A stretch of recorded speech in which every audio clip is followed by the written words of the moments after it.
To try and figure out these Packers and Bears teams requires an enormous amount of projection because each team changed so much this offseason. We try and dig through what is real and what isn't this year with our pal, Lily Zhao, for another year.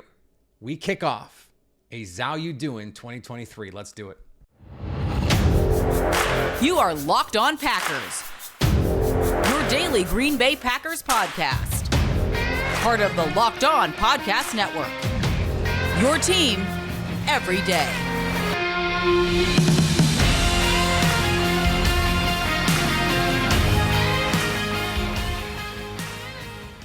You are Locked On Packers, part of the Locked On Podcast Network, your team every day. I'm Peter Bukowski, and I cover the Packers for The Leap, a newsletter I would love for you to subscribe to. Follow me on Twitter, Peter_Bukowski. Follow the podcast on Twitter, Locked On Packers. Like us on Facebook. Subscribe to the podcast, iTunes, Spotify, Google Podcasts. Wherever you find podcasts, you will find Locked On Packers, the number one Packers podcast on the internet, and the show for fans who know what happened. They want to know why and how, thanks to everyone who makes Locked On Packers their first listen every day. We hope you like starting your day with us as much as we like starting our day with you. Today's episode brought to you by our friends at Bird Dogs. Go to birddogs.com/LockedOnNFL or enter promo code LockedOnNFL for a water bottle with any order. You won't want to take your Bird Dogs off. We promise. Lily Zhao is here today, off schedule. She will normally be with us on Wednesday, but we have the great Kay Adams on the show tomorrow. Wednesday, we had to change that schedule around to accommodate there. So Lily was lovely enough to jump on with us today. Awesome. But normally, just for scheduling purposes here, just so you guys can all mark your calendars, every Wednesday we will have Lily Zhao. Before we get there, I want to set up some of this conversation because we're trying to figure out what this team is going to be and what this team is going to be in relation to what this Bears team is going to be. And trying to figure that out is exceedingly difficult. I wrote about this yesterday at The Leap, a newsletter I would love for you to subscribe to. Both teams have changed so much. So, for example, the Bears last year finished 32nd against the pass by EPA per play by success rate. DFL, dead last. There's a middle word in there you can ask your mom about. I don't know. The Packers were 11th in EPA per dropback. So last year, this was a huge advantage for the Packers. They scored at will, seemingly, on Chicago. And the Bears struggled to get stops, especially in big moments.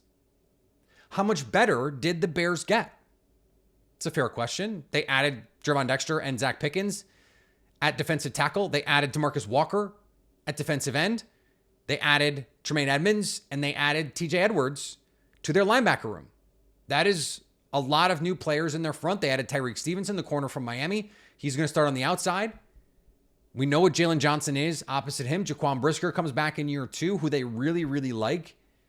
And Eddie Jackson is opposite him, who's not the player he used to be, but was much better last year in a defense that more fits his abilities. How much better can they be? They didn't do that much to address the passing defense because they still don't have much pass rush. Dexter and Pickens are not premium pass rush players, though eventually I think Dexter in particular has a chance to become a very good pass rusher. DeMarcus Walker is a nice player. He's a nice ancillary piece if you have, Jeffrey Simmons and Harold Landry and all of these other really good players around him. In Chicago, he has none of those. And then how much do your linebackers, especially the linebackers that the Bears signed, aid in your passing defense? Neither of them are premium pass defenders. So you've got one really good corner and two pretty big question marks. Jaquan Brisker is a jack of all trades player, but not a premium. I'm going to lock down my half of the field, or I'm going to be this elite robber in coverage a la Minkah Fitzpatrick who can just make plays on the ball in the middle of the field all the time. He's not a post safety who's just going to roam in the middle of the field. He can help here. He can help there. He can, in zone drops here, defend these tight ends and come down and run support. He can do a lot of different things well. He's kind of a jack of all trades, master of none. How much better is this passing defense going to be, especially with no pass rush? How much is it going to drop off with Jordan Love? Now, I've made the case over and over that this passing offense is not going to drop off that much with Jordan Love at the controls. I've made the case, in fact, that it could be better. But so let's say the Bears go from 32nd to like 23rd. If the Packers even go from 11th to, let's say, 15th, and in week 1, I think that's a reasonable range, well, then it's advantage Packers.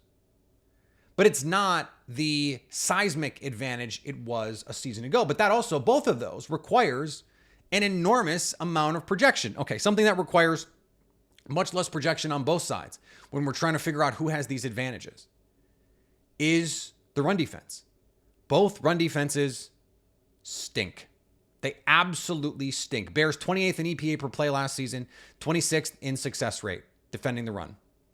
The Packers were 3rd in success rate, 9th in EPA per rush. This is an elite running offense against one of the worst run defenses in the league. Now, added linebackers, I think we can expect that is a place where I think we can expect them to take a jump forward. Now, how big a jump? I don't think their defensive front is good enough for them to go into like, oh, they're a top 10 unit. It's a strength for them. No, I think 28th, 26th, they can move into, again, those low 20s, maybe even high teens. Still a below average run defense. Well, we expect this rushing offense for the Packers to still be really, really, really good. That's a pretty big advantage to the Packers. Now, when the Bears have the ball, they were 6th in EPA per rush last year. That is all big plays. Not all, mostly big plays. 17th in success rate, which means down to down, this was a below average run offense. But Justin Fields breaks off a couple 60-yarders. And by the way, he did it against the Packers. And you're talking about going against the 31st ranked defense in EPA per rush and rush success rate. So that's not ideal for Green Bay. You have to hope they're going to be better. Well, why would you believe that that would be the case? Kenny Clark says, just watch the tape. Just watch the tape. The quote is, we got a different plan. You'll see on Sunday as far as the plan, as far as the techniques and everything, how we're playing defense. We're just being more aggressive, going to move a little bit. You got guys like myself, TJ, DY. That can play stout and get off blocks. That's all we got to do. Get off blocks at the end of the day. Stop the run and plug gaps. We saw in the preseason, they're doing a lot more in terms of games, in terms of stunts and twists and gaming up this defensive front. Not necessarily blitzing, not necessarily bringing extra bodies, but just trying to disrupt. Now that can have really positive effects for your defense, but it can also have dangerous ones. You twist into the wrong kind of, especially these gap and power runs, and all of a sudden you've got a guard pulling into nowhere, and all he has to do is climb to that linebacker, and it's a chunk run. That's problematic for the Packers. How aggressive can they be? I think there's reason to believe this run defense will be better for the Packers. It's mostly the same personnel, but you add Devontae Wyatt, who's more disruptive up front. You got Kenny Clark playing more 3 technique. This offensive line for Chicago is not very good. And the Packers played really well against them last year defensively. Justin Fields had under 100 yards passing in their first matchup, threw 2 interceptions in the second half in key moments in the second matchup. And this is the part where it gets difficult. Just like it's difficult to project the Packers passing offense, it's difficult to project the Bears passing offense. One of the least productive in football last year, one of the least productive in NFL history under Justin Fields. And the Packers have a top 10 passing defense. We expect to get better with the additions of Rashawn Gary, who's expected to play week 1, Lucas Van Ness, more Devontae Wyatt. We're talking about first-round premium players being added to the mix here. Rasul Douglas playing his natural position. He is Justin Fields' daddy. In fact, all 3 corners, Justin Fields has been in the league for 2 seasons. All 3 corners that are going to play, the top 3 corners for the Packers, have interceptions against Justin Fields. In fact, Justin Fields has 6 interceptions against the Packers in 4 games. It's the most interceptions he's thrown against any team by a factor of 2. And it's the worst passer rating against any team he's played more than once in his NFL career. Now, it's not what the Bears do well, but they expect to do it better this year. Okay, what is better? Instead of 78 passing yards, is he going to get 100, 120, 150? We'll see. Even when they were down last year, they didn't throw it. I mean, just a gobsmacking number of attempts last season, despite the fact that they were terrible most of the year. All of the year, frankly.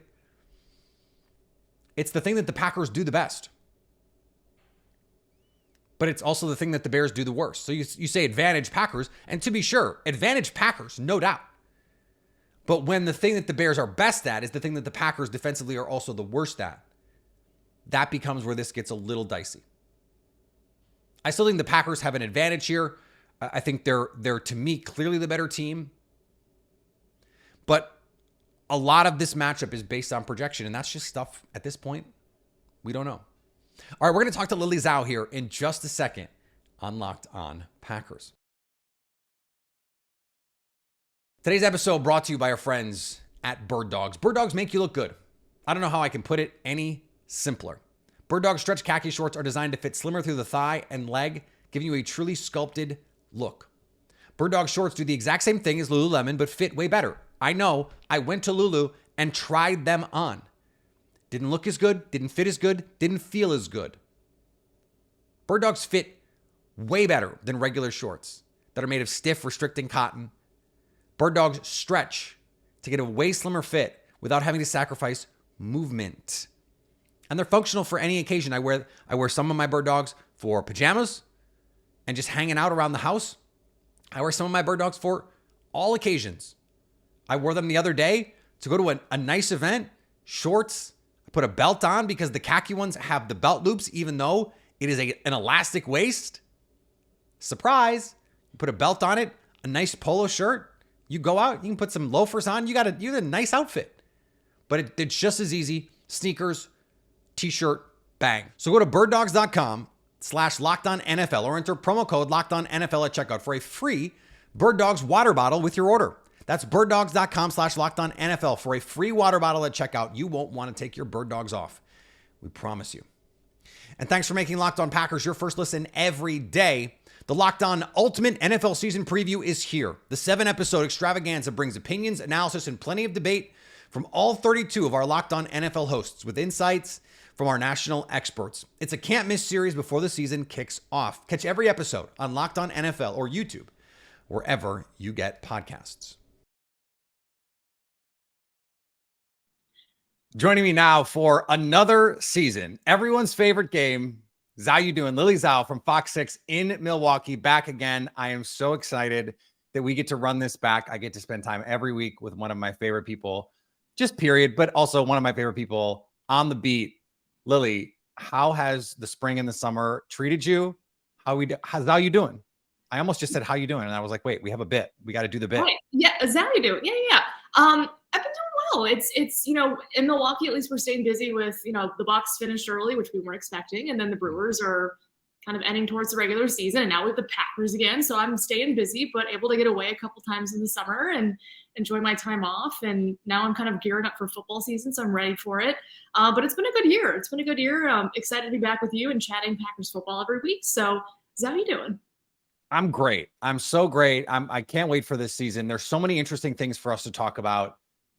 I want to ask you about this because I think this is something we've talked about offline before. You have your time covering the team actually predates mine in terms of day to day. I was doing national stuff when you got to Green Bay. And I just feel like since 2017, we've always had something to talk about. In 17, it was Rodgers hurt. So I was like, what are they going to do with Brett Hundley? In 18, Mike McCarthy got fired. That was a big one, but they also had a new defensive coordinator. Then it's the new head coach. Then it's Super Bowl and MVPs and Aaron Rodgers, the year of the offseason temper tantrum and all that stuff. We've always had something to follow. And now we have this Jordan Love. Where does this season, coming into this season with I have a lot of questions. Where does that sort of rank in your time covering the team as this is a really interesting, exciting time just to be covering the team? I would say probably at the top, right? Again, I came in, excuse me, like 2015-ish. So I know everyone who's covered the team or who's known the team longer than I have, I'm sure they would have a different ranking. But I think for me, it was, when you come in during the heyday of Aaron Rodgers, you kind of know what you're going to get with the team. They're always going to be a contender. He's always going to be a very talented quarterback. You know what you're kind of going to get, right? But this year, it's completely different. I mean, the unknown is the biggest thing that's the most intriguing because either they're going to, Jordan Love is the quarterback for now, but can he be the one for the future? I think that's the big question. That's the big unknown. It's exciting. We don't know what we're going to see. We kind of got a little bit of a taste of it during the preseason, but, everything will be kind of unveiled in week one. But in terms of the exciting factor of it, I know every year when you're competing for an NFL title, that's going to be exciting. But then I think the unknown of everything is also kind of on that same level of intrigue. So I think for me, this week kind of tops in terms of I'm going to be at the edge of my seat every week kind of being like, what is this team going to actually look like? I'm right there with you. I've been talking about it all summer, especially in training camp and in the preseason, because there are like some expectations. The expectation is that they're not going to suck. Okay. That's a pretty low bar, but anything after that is upside. And so we haven't experienced that as watchers of the Green Bay Packers in a really, really long time. And I think that is an interesting place for this team to be. What do you make of how they've approached this offseason and summer, especially now that we've got to see some of these guys? They went really young, bye to the veterans, especially at the skill positions. Brian Gutekunst, I thought, had a fascinating line when he said, we weren't trying to get young, we were trying to get athletic. But guess what? They're really young. So what do you think of this approach the Packers are taking this year? Because there is certainly a school of thought that says, if you want Jordan Love to succeed, give him proven guys. That's not what Green Bay did. Certainly not. And I think that was kind of addressed, right? Of how do you kind of cultivate a team that is so young, and how do you kind of make sure that they do succeed? That's the big question mark. And I think, Brian Gutekunst talked about it, Matt LaFleur talked about it of, it's going to be a week-to-week thing with this team because, again, we don't know what we truly have until we get them on the field playing a real game. But that's the delicate balance that you kind of have to work with because, again, these guys a lot of them don't have proven NFL snaps just yet. But I think that's also the exciting portion of it is that this team really can truly grow, and they can really grow together as a unit. And then a couple of years down the line, I mean, they're going to be better for it. So that I think is the intriguing thing of, yeah, we want them to succeed, but then we're going to give them really, really young guys to work with. But maybe at the same time, they're building those relationships. They're building that chemistry together that maybe, a proven veteran, if they're used to a certain something that, maybe it's more fresh for guys who are younger and just coming into the NFL. So maybe that's kind of the advantage you have there. But again, I understand the perspective of course, you want veteran players, and you have guys like Devondre, Preston, David that are, the older guys on the team per se. But I think this new dynamic of growing together is certainly exciting. Yeah, the oldest guy on the team is 31. How does that make you feel, Lily? That means we're older than everybody on the team, Peter. Yeah. That really hurts. I know. It's not great. And it does not compute for me. I still see them and I'm like, those guys are older than me, right? Like they're definitely, no, they're not. They're not. I'm older than all those people. Maybe they'll bring back Mason Crosby. They won't, but maybe they will. And then we can feel good again. Yeah. Because he's definitely older than both of us. There is this Matt LaFleur piece that I don't think has been discussed enough when it comes to this team. He came in a young, inexperienced coach, one of the youngest in the NFL. And he got thrown into the fire a little bit. That team competed right away, in part thanks to Matt LaFleur, right? But that was a veteran team. They bring in these veteran players. This is a very different coaching style that he will have to bring to this team. How do you think LaFleur and his personality and his approach fits this team? Great question. I do think that because, he was hired so young, quote unquote, that it was, how does he relate to Aaron Rodgers? How does that relationship grow moving forward? He is older than both of us, by the way, just sort of close. Yes, okay. Yes. But now it's, okay, he's still a younger coach. And how does that lend itself more to the younger locker room? I think it certainly helps. Being in the locker room a couple times, it's a very, very loose group. It's a different kind of style of leadership with Jordan Love at the top. Everything is going to be kind of done a little bit different because Aaron Rodgers is not there. But I do think just with how young Matt LaFleur is, he can, relate a little bit more to his players. And I think the camaraderie thus far, he's talked about so much during training camp of how much these guys love each other and how much they've grown during the offseason. And I think just because he is a younger coach, he can relate to that more. So I think that might help him this year. But I think there's a lot talked about, oh, Matt LaFleur finally gets to run his offense this year. And he's saying, that's not the case. I've still been running my offense. I've just had more input from my quarterback. And so I think a lot of people are probably thinking, oh, this is the first year of Matt LaFleur's offense that we'll be seeing, and that's not the case. But I think it certainly bodes well for this team that their coach is younger and that they still have the system in place, that they're just going to tweak with Jordan Love at the helm. More with Lily Zhao here on Locked On Packers in just a second. Get ready for the NFL season with incredible offers from FanDuel, America's #1 sportsbook. Right now, new customers can bet $5 and get $200 back in bonus bets guaranteed. Plus, all customers who bet $5 will get $100 off NFL Sunday Ticket from YouTube and YouTube TV. Get yours. I have mine. Do you have yours? Get it. Now is the best time to join FanDuel because you can still bet the Packers over 7.5. That is an easy over. I was looking at the schedule. They're a 10 or 11 win team. I'm telling you, they are going to be good this year. And it's Packers +1 in Chicago. Absolutely ridiculous. They should be the favorite in Chicago. They are clearly the better team. The app is easy to use, and you can be on everything from spreads to player props and more. Visit FanDuel.com/lockedon and kick off the NFL season with an offer you won't want to miss. FanDuel, official partner of the NFL. And thanks for making Locked On Packers your first listen every day. Every dayers tomorrow on the show, our friend Kay Adams from Up and Adams, formerly of Good Morning Football of NBC Sports. You know her, you love her. She will be on the show tomorrow. Lauren Cox for our crossover Thursday from Locked On Bears on the show on Thursday. And then JT O'Sullivan, former Packers quarterback, Packers legend, JT O'Sullivan, head of the QB School YouTube page, awesome page, is going to be with us on Friday. Yeah, it's the difference. Like we saw that there was that clip that went around of Jonathan Gannon in Arizona that evinced so many eye rolls that everyone was just like, oh my God. Even some of the, I couldn't believe some of the shots of players that they actually put in there. I was like, are we sure we want to put Buda Baker's face so incredulous about his new coach on this show? But it has to change, right? You mentioned the different style of leadership with Jordan Love. He is very different from Aaron Rodgers at this point in his career.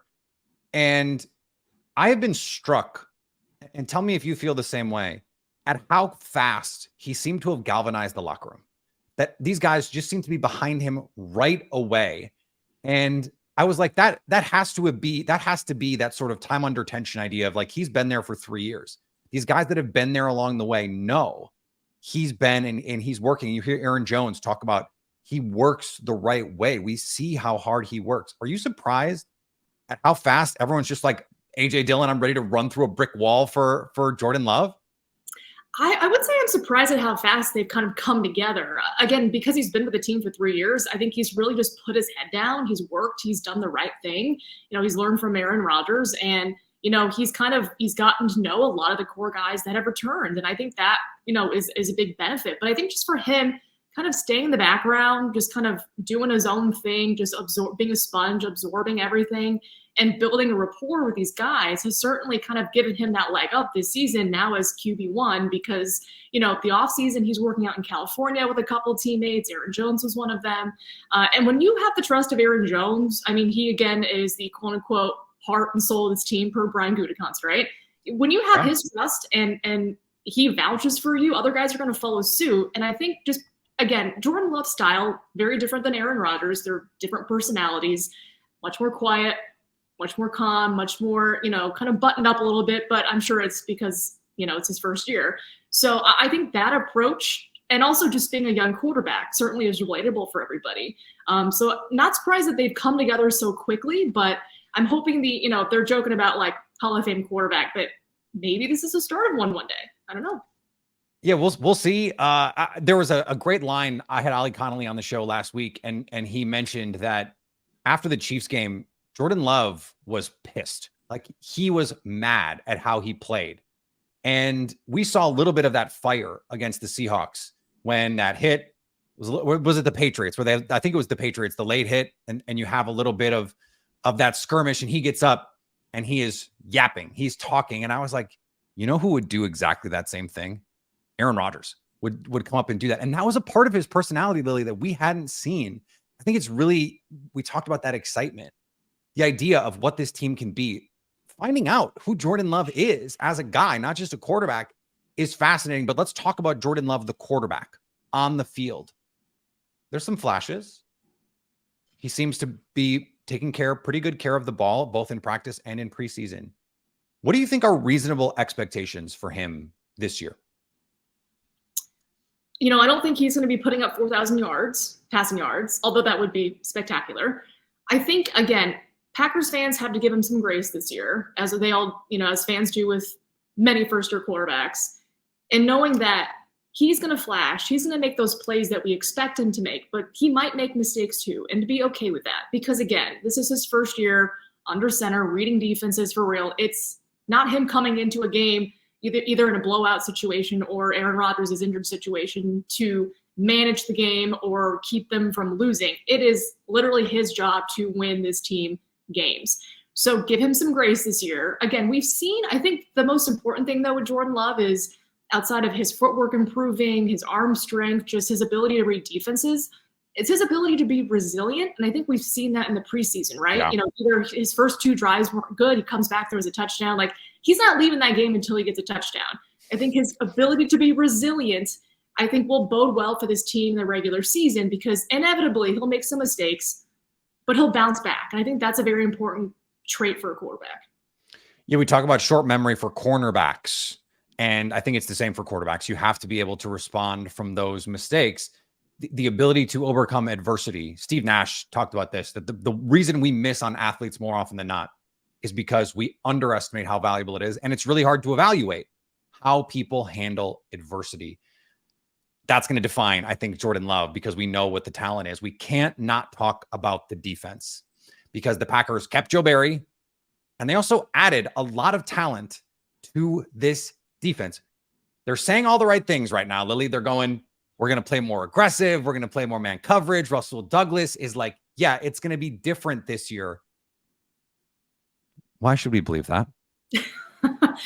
I think we have to kind of believe them, right? Because you have to think, if they're practicing against one another every single day, they're learning the playbook, they're learning each other and kind of like getting the calls in and all that stuff, like all the technical stuff, they're doing on a day-to-day basis. We're not seeing it. So you kind of have to believe that if they're saying all the right things, that hopefully it'll translate on the field. I know last year there was a lot of hype saying, oh, we beat this offense, but then we knew why they were so good, because the offense severely struggled.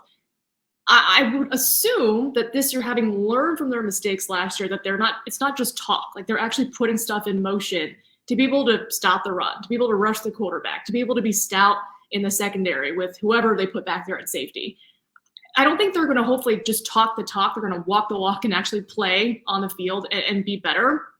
But like you mentioned, they bring in so many talented guys. I think this defensive line is going to be a real strength for this team. The linebacker core got a little faster as well. They got a little deeper. So that's also encouraging. I think it's just the back end of what does that safety group look like and how good can they be. But I think overall this is an improved defense. But that's just on paper. We have to see it out in week 1, and that's going to be a big test in week 1, defending those Bears. Certainly defending the run game of the Bears. We'll see about the passing game. We'll see how much they improved there. Quickly, as we finish up here, give me one player that you are most excited to see. And let's go non-Jordan Love edition, because I think everyone is really, really excited just to see what this looks like. But one guy who you're like, I think he's going to have a really good season, and I can't wait to watch him play. Oh, that's a great question. There's so many answers, but I would say off the top, if I'm going to go offense and go kind of flashy, I would say Malik Heath. I think he was talked about a lot in camp. Number 18, we all know what Randall Cobb could do. I think this is a guy that has a lot of promise. He's got good size. He works hard. And I think he could be kind of an X factor for this Packers offense. You talk about Christian Watson, Romeo Doubs, those guys are going to get their fair share of coverage. But what can Malik Heath do? Can he be sneaky good this year? I think he can be. I think he's one guy I'm excited to see. I love that answer. I thought you were going to go, when you said offense, I thought you were going to go Luke Musgrave. I think that's the obvious answer. In the non-Jordan Love division, that would have probably been my answer. So I'm glad you gave a much more interesting answer. And Malik Heath, by the way, Romeo Doubs sitting out practice. Malik Heath might have to play real meaningful snaps right away in week 1. So definitely a name to keep an eye on. I asked you this question last year, Lily. You gave me a very good answer, as I recall. The best thing you ate since the last time we spoke. So spring plus summer. Oh no. Oh gosh. I ate so many things. What did I eat that I love? Oh no. So many things. State Fair, Summerfest, trips. Give me something. Okay, hold on. I need to think. I will say though, I was surprised. I had gator at the fair for the first time. Gator. And As a gator. exactly. I've never had gator as a gator. I don't know if I would. It wasn't my favorite, but I was happy I tried it because it was something that I long wanted to, but didn't because I gators. So I said gator. That was kind of cool this year. Another answer I was not expecting, but a great one. A great answer. I've always like walked by that booth and gone, should I do that? And I never have. So you're more adventurous than me. I love that. Lily, I cannot wait to do this in 2023 with you. However many more times we get to do it, who knows? Playoff games mean it could be more than some people are expecting. So it's going to be a great season. Thanks for coming on board again. We will talk to you next week. Love it. Thank you, Peter. All right. Thanks to Lily for joining the show. Always an absolute blast to talk to her. Back tomorrow with Kay Adams. A monster week of Locked On Packers rolls on. Follow me on Twitter, Peter_Bukowski. Follow the podcast on Twitter, Locked On Packers. Like us on Facebook. Subscribe to the podcast, iTunes, Spotify, Google Podcasts. Wherever you find podcasts, you will find Locked On Packers.